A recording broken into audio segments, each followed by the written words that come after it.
अब एक विनोदी कथा बता देता हूँ। एक बार एक सिंधी साईं अपने पुराने मित्र जुनेद मियाँ से मिलने गया, तो बोले वो तो मस्जिद में गए, कोई मुल्ला आया है, कुरान शरीफ की आयतों पर बड़ा भारी जोश में प्रवचन कर रहा है। सिंधी सुनने को गया तो बाहर उसने सुना, अरे खुदा की खुदाई कोई नहीं जानता, खुदा की खुदाई इंसान क्या जाने, बंदा की क्या हैसियत है, ऐसा ऐसा है, कुल मिलाकर बंदा कुछ भी नहीं है, तुच्छ है, खुदा की खुदाई कौन जाने। तो सिंधी ने देखा कि सत्संग से तो बंदे की योग्यता विकसित हो, पॉजिटिव विचार होने चाहिए, और हमारा धर्म तो कहता है कि मनुष्य में ईश्वर की अनंत शक्तियां हैं, वो ईश्वर को अपना पूज्य पिता भी बना सकता है, अपना देव भी बना सकता है, अपना सखा भी बना सकता है, बंधु भी बना सकता है। अरे प्रेमा भक्ति वाले तो ईश्वर को अपना सेवक भी बनाकर छछिन भरी छाछ पे नचा सकते हैं, ईश्वर बेटा बन के भी आ सकते हैं। ईश्वर हमारा एक देशी नहीं है कि मनुष्यों पर हुक्म ही चलाता रहे। ईश्वर तो मनुष्य का हुक्म मानने के लिए भी अर्जुन हुक्म कर रहे हैं, रथ इधर ले चलो, और श्री कृष्ण मान रहे। दशरथ या कौशल्या या कई हुक्म छुपा छुपा हुक्म करती है, कई तो राम जी सिरोधार्य करते हो 14 साल वनवास। तो मनुष्य में इतनी शक्ति है कि ईश्वर उसको इतना स्नेह करता है कि वो बोल न सके, केवल कई ने मांग लिया पिता से और पिता बोल नहीं सकते, फिर भी ईश्वर बन में गए।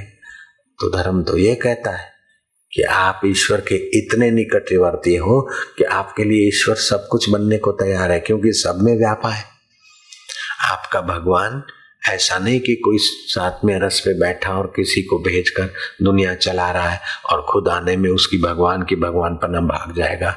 ऐसा आपका भगवान वन वे ट्रैफिक नहीं है, एक देशी नहीं है कि अपनी रुबाब की जगह बैठे रहे। नहीं, भगवान तो चचिन भर छाछ पर नाचते हुए भी अपनी महिमा में है। एक बार ब्रह्मा जी को भी आश्चर्य हो गया कि ये भगवान परात्पर सर्वव्यापक आदि नारायण ही कृष्ण के रूप में यही है, ग्वालों के साथ भोजन कर रहे हैं, उनके साथ जूठन खा रहे, क्या ये भगवान हो सकते?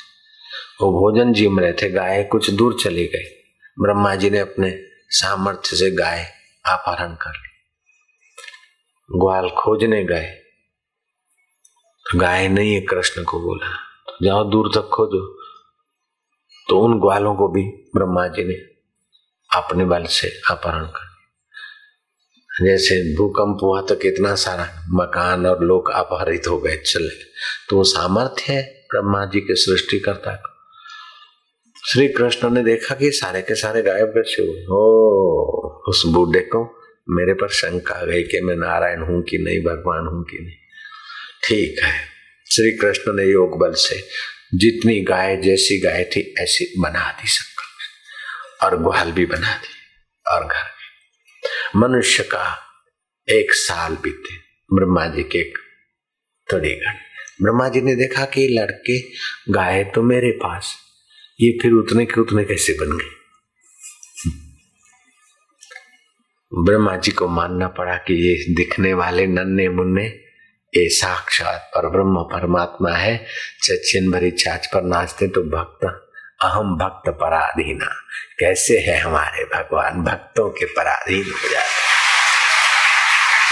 ब्रह्मा जी ने स्तुति की है, भागवत में है, भगवान आप सर्वेश्वर परमेश्वर व्यापक, सृष्टि में मर्यादा की कमी होती है तो रामा अवतार लेकर पधारते हो, हाय सीता करते, और प्रेम की आनंद की कमी दिखती है तो प्रेमा अवतार, ज्ञान की कमी होती है तो आप ज्ञाना अवतार। किस किस रूप में आपकी लीला है मैं वर्णन नहीं कर सकता हूँ, मुझे आप क्षमा करें। आपकी माया से मेरे जैसे ब्रह्मा भी मोहित हो जाते तो और जीवों की क्या बात है। आपकी माया दुस्तर है, लेकिन जो आपको प्रीति पूर्वक भेजता है उसको माया नहीं बांध सकती है। पाए महाप्रभु। तो ब्रह्मा जी वो जो ले गए, चुरा गए, वो दे दिए, तो कृष्ण ने जो अपने संकल्प से बनाए थे वापस ले लिए। लेकिन कृष्ण इतने ही नहीं है।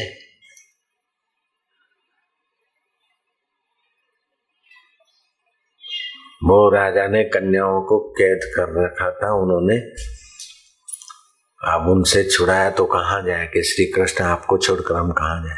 कृष्ण ने 16,108 विवाह करने का हाँ भर दी। अब रोज 10 विवाह करे तो भी कितने साल लग जाएंगे। एक विवाह करे तो 1000 विवाह में 3 वर्ष लग जाएंगे जयराम जी की। अब 16,000 में 48 साल तो फेरे फिरने में लग जाए तो क्या करेंगे और काम। गर्गाचार्य को बोलाया कि विवाह करा दो कि तुम कृष्ण एक और ये एक सारे। बोले जितनी ये है उतने हम बन जाते, लेकिन मैं अकेला ब्राह्मण क्या करूंगा कि तुम भी उतने बन जाओ। जितनी गोपियां उतने कृष्ण और उतने गर्गाचार्य बनेंगे और एक ही झटके में सब शादियां हो गई। जैसे तुम एक व्यक्ति होते हुए भी कई व्यक्ति सपने में बना सकते हो, ये तुम्हारी आत्मा का चमत्कार है, तो परमात्मा का चमत्कार वैसे हो जाए तो क्या बड़ी बात, तो कितना बढ़िया ज्ञान है। लेकिन वो सिंधी साइंस सोचता कि मुल्ला जी लोगों को और नीचे उतार रहे। हाँ, खुदा की खुदाई कोई नहीं जान सकता है, इंसान क्या होता है खुदा की खुदाई जानी नहीं जाती। तो ये तो बस निराश हो गए, अपने कुछ भी नहीं हो, खुदा की खुदाई जानी नहीं जाती तो प्रयत्न कैसे करेगा, खोजेगा कैसे। आवश्यकता आविष्कार की जननी होती है। तो सिंधी ने कहा कि मुल्ला जी आपका भाषण तो बड़ा तेज तरार था, लेकिन ये बात हम नहीं मानते कि खुदा की खुदाई नहीं जानी जाती है। तो बोले सिंधी तू जानता है। सिंधी ने थोड़ा सा शांत हुआ, जब तप करता था, सत्संगी था। बोले हाँ मैं जानता हूँ। बोले लगी 100 की शर्त। सिंधी ने कहा स्वीकार है, अगर नहीं दिखाई खुदा की खुदाई तो 100 रुपए लूंगा। सिंधी बोले अगर दिखा दी तो 100 रुपए आपके गए, आप 100 रखो मैं 100 रखूं किसी के पास। सिंधी और सत्संगी चल पड़े सिंधु नदी के किनारे की तरफ। बीच में कहा कि भाई चाहे मुसलमान हो चाहे हिंदू हो, लेकिन अल्लाह के नाते सत्य की दुहाई देना, आप पक्षपात नहीं करना। उन सत्संगियों को समझा दिया सिंधी ने। सिंधु नदी के किनारे आए। सिंधी ने कहा देख लो ये खुदा की खुदाई, सिंधु नदी बह रही। तो बोले क्या ये खुदा ने खुदवाई? तो सिंधी बोलता क्या तुम्हारे बाप ने खुदवाई? ये तो खुदा की खुदाई है, कैसे नदियां बहा रहा है, कैसे पहाड़ कर रहा है, ये तो खुदा की खुदाई है सिंधी। ईश्वर का ईश्वरत्व है, ये खुदा की खुदाई हुई है, तुम्हारी हमारी नहीं खुदवाई है। सिंधु नदी खुदा की बरसात हुई, उसी से खुदाई हो गई। ये खुदा की खुदाई क्यों नहीं?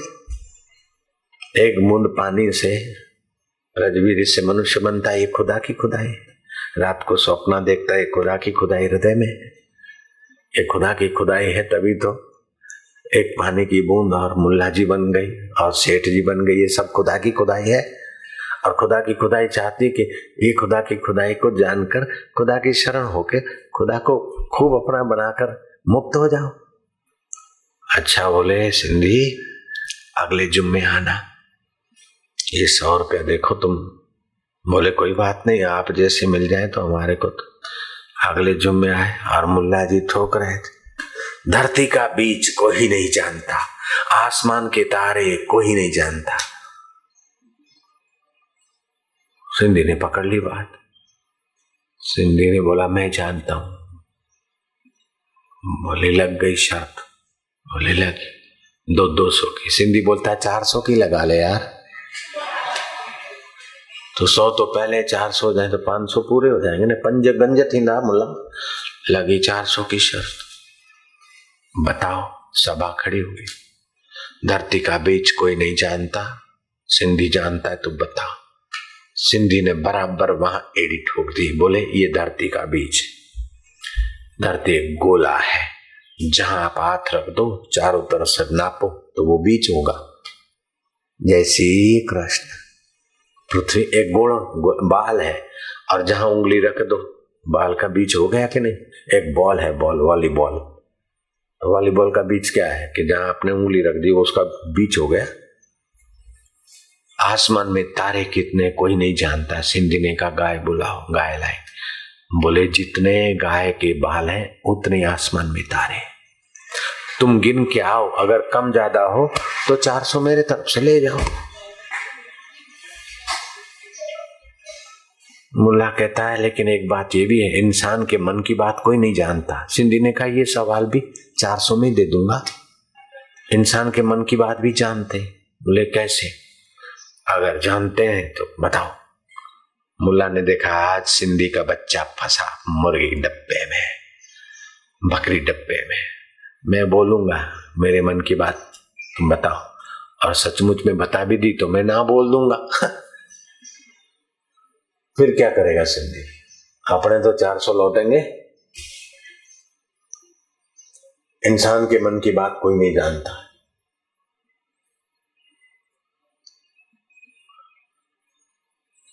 सिंधी ने कहा मैं जानता हूं। बोले अच्छा मेरे मन की बात बताओ आप।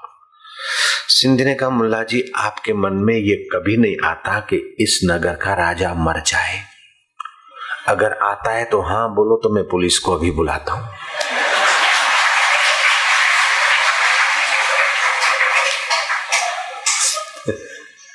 बोलो ये आपके मन की बात है कि नहीं? ना बोलोगे क्या? क्या करें? 400 के लिए क्या कैद में जाएगा वो? एक नहीं दूसरी भी बताऊं। आपके मन में सदा ये आता है कि ये जो सत्संगी है वो नेक इंसान बने और आपके सफेद दामन पर कहीं दाग ना लगे। दाग लग जाए ऐसे आप कर्म नहीं करना चाहते। बोलो। इसके विपरीत है तो बोलो, तो फिर लोग आपको ये लोग नेक न बने, बेईमान बने, बदमाश बने, ऐसा आप सोचते क्या? नहीं सोचते। ये जो आते हैं सुनने को वो नेक बने, इनके दामन पर दाग न लगे और मेरे दामन पे दाग न लगे, खुदा के यहाँ हम नेक सुथरे होकर जाएं, ऐसा आपके मन में भाव रहता है। अब मुल्ला क्या बोले? ना बोलेगा क्या? इस प्रकार का सिंधी ने 400 और भी कमा लिए, बिना मूड़ी के रोकान 500 भी मिल गया, लोगों को ज्ञान भी मिल गया। सिंधी बोले वाह साईं आपके सत्संग की बलिहारी है। उस समय मैं साईं नहीं था, उसका दूसरा साईं था उस समय, लेकिन उन साईयों के पास जो ज्ञान है वो व्यास जी का है, अपने ग्रंथों का, भागवत गीता आदि। मुल्ला ने कहा 500 सिंधी तो ले गया। बोले मैं अगले जुम्मे फिर आऊंगा। और मुल्ला ने विषय उठाया कि अभी कयामत होने वाली है, थोड़े ही दिन के मेहमान है इंसान, जा महीना 2 महीना तो बहुत हो गया, कयामत होगी मतलब प्रलय होगा, सब मर जाएंगे। इसीलिए नेकी के काम करो और बंदगी करो, दूसरा सब छोड़ो भाइयों। दोजख में सड़ मरना हो तो बदी के काम करो, और फिर कयामत होने वाली, प्रलय होने वाली। सिंधी ने कहा कि ये तो डरा डरा के लोगों से धर्म करवाना है, ये तो डरपोक होके धर्म करेंगे, इससे तो फायदा नहीं होगा। सिंधी ने कहा मुल्ला जी हमको लगता है कि कयामत नहीं होगी। बोले होने वाली है, तुम क्या जानो? बोले लगी शर्त। बोले लगी, कितने दिन में हो जाएगी मुल्ला जी? बोले 1 महीना 2 महीना तो बहुत हो गया, कयामत होने वाली। सिंधी ने कहा अगर 3 महीने के 6 महीने तक भी कयामत नहीं हुई तो बोले 1000 रुपये की शर्त लगी। बोले लगी। हम मुल्ला बोलता है कि 1000 रुपये तेरे पास है कहाँ? सिंधी साई ने कहा जुन्नेद आपका भगत है, मेरा दोस्त है, जुन्नेद जामीन पड़ता है, अगर मैं हार गया तो आपको दे दूंगा। जुन्नेद को ने मिले गया कि पागल सिंधी साई 500 मिले तो क्या तू 1000 का लोभ करता है? यार हार जाएगा, मैं तेरा दोस्त हूं, खुदा कसम इसीलिए तेरे को बचा रहा हूं। सिंधी बोलता है तू दोस्त है लेकिन मूर्ख है, मैं नहीं हारूंगा, जीतूंगा जीतूंगा। बोले कैसे? बोले कयामत होने वाली नहीं है, अगर सचमुच में कयामत हो भी गई तो पैसा लेने वाला भी तो मर जाएगा।